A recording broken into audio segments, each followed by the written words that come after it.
62 divided by 4. Here 4 is a divisor, so we need multiplication table of 4. 4 times 0, 0. 4 times 1, 4. 4 times 2, 8.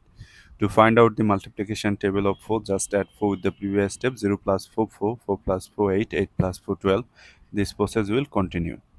4 goes into this 6 how many times? 4 goes into 6. Look, 2 times 8 which is getter, so 1 time. Write 1. 1 times 4. 4 subtract to bring down this digit 22. 4 goes into 22 how many times? 6 times 24 which is getter, so 5 times, right? 5 here. 5 times 4, 20. Subtract 2. So our answer is 15 remainder 2. If you want to write your answer in decimal form, then take here decimal, add number of zeros. Bring down the first zero.